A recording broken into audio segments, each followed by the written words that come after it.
Sadguru, you mentioned that our bodies are on loan, but I have a question which has been… It's not that I mentioned, you tell me, is it not on loan? Absolutely, I agree with you. But there is so much… some people live to a ripe old age, die peacefully in their sleep. Some people have violent deaths. Some children are born, die after a few years. It doesn't make any sense to me why this should happen. There are people, millions of people living in poverty. Are there any answers to this?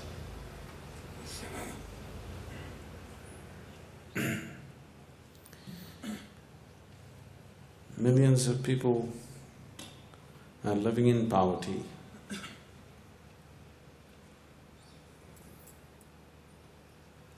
It's a fact that a large number of people are not even able to eat a full stomach because a small number of people are sitting a large volume of prosperity. About 90% of the world's wealth is in the hands of about 4 to 5% of the people. So the remaining 90%, 95% have to be poor. There is no other way. Because the very nature of your existence is such that there is something within you which is always longing for something more. This something more, because it's finding physical expression, this is the disproportionate distribution of everything in the world. If it had found a spiritual expression, after all you're seeking infinite, you cannot become infinite through the physical. If this had come into human life, if spirituality was a part of everybody's life, giving and sharing and things would be very natural. About why someone lives long, one dies well, lives well and dies well, another lives badly and dies badly, one dies young, one dies a full ripe age. Why life is happening the way it's happening? See, one part of the existence is physical. You must understand this. Physical part of the existence functions according to the physical laws of the existence. Only if you're in tune with it, you will make it on the physical plane. Right now, you are a very prayerful, devout person, but you don't know how to drive a car. You just sat in it and Shiva, full throttle. You will die. Okay? Yes or no? Yes. Because there are physical laws. In the physical existence, you have to be in tune with the physical laws of nature. And there is another plane of existence which is not physical. However good you are with the physical, if you are not good with the other, that dimension of life will not yield to you. If that dimension of life has to yield to you, you have to acquaint yourself with that. If you acquaint yourself with only with the physical will yield to you. If you become conversant with the other dimension, that dimension also will yield to you. So, somebody died young, in India it used to be 120, now about 34 children out of every 1,000 born will die within their infant. Before they complete their infancy, they die. In many other countries, it used to be 120 just about 10 years ago or 12 years ago. Now it's come to this. So, it used to be 120, now it is 34. That means this 90 and odd children who are destined to die young are continuing to live now. Why? Medical science. We have taken charge of our physical situations a little better now, okay? From looking up for everything, we have started looking ahead a little bit. Still our one eyeball is pointed up.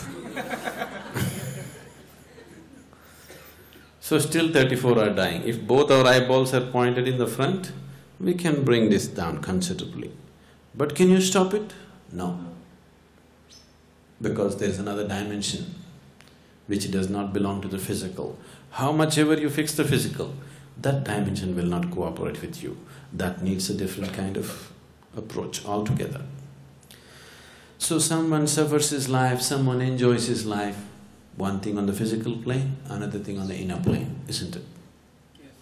Most of the human suffering, 95% of the human suffering is within. Only for a few people with some ailment or disease, the body is bothering them. For the rest of the people, all their suffering is within, isn't it so? Yes. That you can change instantly, if you wish. The trouble that you're creating with your mind, if you make up your mind right now, could you stop it? Yes. At least in theory, could you stop it? Yes. Yes. So you need to make up your mind first about that. The inner suffering could be halted right now. The physicality needs some handling. It is subject to physical loss. So 50% of the people are not eating. It is simply because of the way we are handling, because Shiva is saying according to our competence we must eat. People who are competent, they want to eat 1,000 people's food. Those who are not competent or those who could not find expression to their competence because of various situations in their life, they have nothing to eat. People are not eating, not because of God's will, because we have forgotten our humanity. Yes? Yes. We've forgotten our humanity, that's why people are not eating, not because some God is doing something to you. ఇది ETV network. మీరు చూస్తున్నది ETV live అందమైన జీవితం. I happen to be in an international conference on poverty elevation. I've sort of withdrawn from these conferences in the last few years because all these conferences always happen in the best resorts in the world. And talking and talking and talking and talking, then nobody seems to be serious, they're just looking forward to the next conference. So this is a conference that is being attended by some so-called very responsible people, some many Nobel laureates and that kind of people. So many things are being discussed. Fundamentally, we are looking at how to influence the governments in the world to see that they share. They don't eat according to their competence, but they're willing to share what their nations have to people who don't have enough to eat, at least on the level of food. You don't share the rest, at least the food. Because many governments are paying subsidies to their farmers not to grow anything because there is too much food. But 50% of the population is hungry. So this one person, probably deeply indoctrinated into religious kind of nonsense, stands up and says, "Why are we going on discussing all these things? Is this not all divine plan? That I should eat and you should not eat is all divine plan." See, somebody else's children are dying without food, it must be divine plan. But if your stomach is empty, you will have your own plan, won't you? Yes or no? If your stomach is empty, you will have your own plan. Somebody else's stomach is empty, it must be divine plan. In the name of divinity, we have forsaken our humanity. That's why the world situation is what it is. So, about the world the way it is, don't cry about it. See what little you can do around yourself. There is no point, oh, why the world is like this, why God is angry, all this nonsense. See what little you can do around yourself, isn't it? If your capability is big, now you're talking about competence. feed 10,000 people. If your capability is small, just feed one more person. That's all you can do, isn't it? So, we are always thinking of divine intervention for everything, not understanding what is divine. See, what you refer to as the divine, that which is the basis of this creation, isn't it? The idea of God, how did it enter your head, first of all? You came out of your mother's womb, opened your eyes, looked around, so much creation. Obviously, you did not create it. So in your childish mind, you thought, if there is so much creation, there must be somebody up there who is sitting and creating all this. Yes? Because you came in touch with the creation, you imagined a certain creator. According to our cultural backgrounds, we imagined creators in different ways. But only because you're in touch with the creation, this idea came, isn't it? So what you call as divine is the basis of this creation. And divine has no inclinations, divine has no discretion. It is just a certain energy. You can make anything out of it. This has been very beautifully depicted. For example, Shiva is a great example of this. Shiva is the most beautiful, Shiva is the most horrible. Shiva is the greatest householder, he is the worst of the debauchers. He is a drunkard, he is a meditator, he is a drug addict, he is everything in one. Why they are saying this is, what you call as divine has no discretion. You can make anything out of it. What creates this? That which is the basis of this creation. You are a part of the creation, isn't it? That which is the basis of this creation definitely is within you, isn't it? So this went on between Arjuna and Krishna, this went on, and when Krishna went on saying that divine exists within you, Arjuna definitely came up with a pertinent question at that moment. He said, you say divine is in everything. If the same divine exists in Duryodhana, why is he acting like this? Why can't you just fix him and avoid the battle? Isn't it? Now you go on giving the teaching, I exist in everything and I'm in everything. So if you are in Duryodhana also, why don't you bring some sense to him? We can avoid the battle. Sensible, isn't it? Then Krishna said, the divine is nirguna. That means it's attributeless, it has no quality, it has no discretion. You can make anything out of it. It's the same stuff here, it's the same stuff there, it's the same stuff everywhere. See, you can make anything out of it. Yes? You can make this into your brute or you can make this into your godlike existence. Both are right there within you. If you are aware, you would definitely make it the best, isn't it? If you're unaware, you make some nonsense out of it. ఇది ETV network. మీరు చూస్తున్నది ETV live అందమైన జీవితం.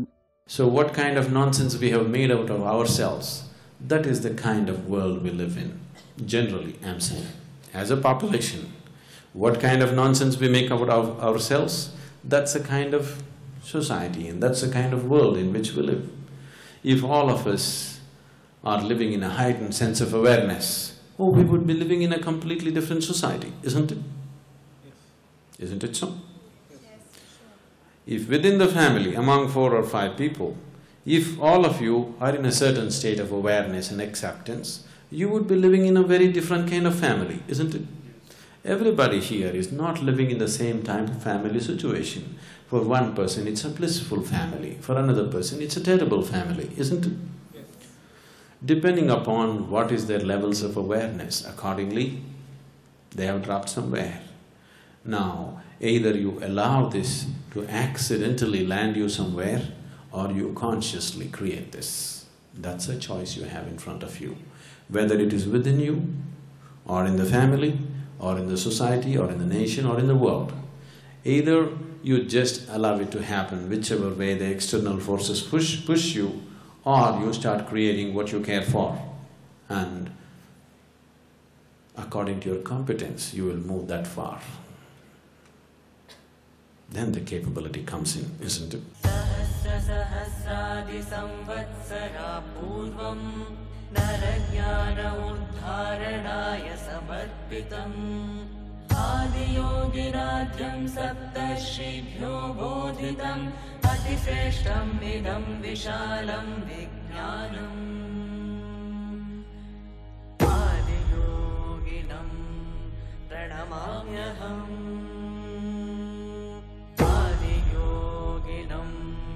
प्रणमाम्यहम्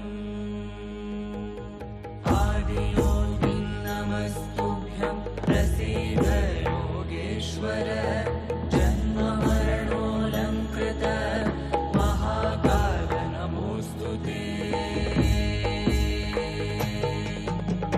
आदियोगिं नमस्तुभ्यं प्रसीद योगेश्वर जन्ममरणोऽलङ्कृत महाकाल नमोऽस्तु ते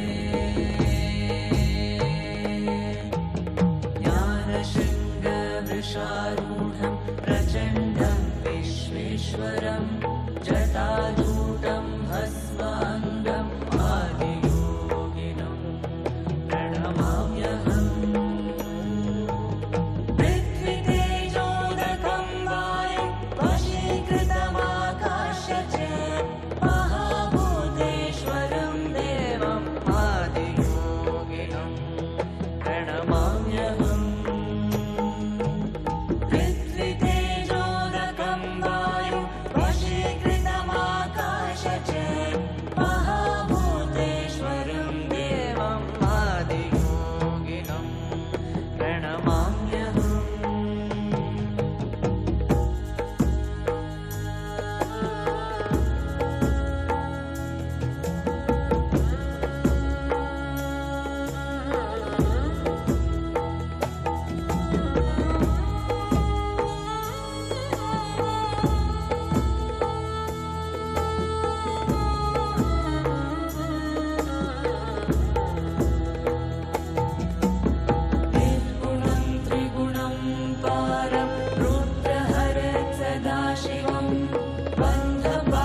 ఇది ఈటీవీ నెట్వర్క్.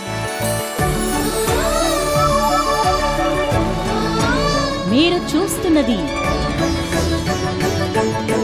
ఈటీవీ లైవ్ అందమైన జీవితం.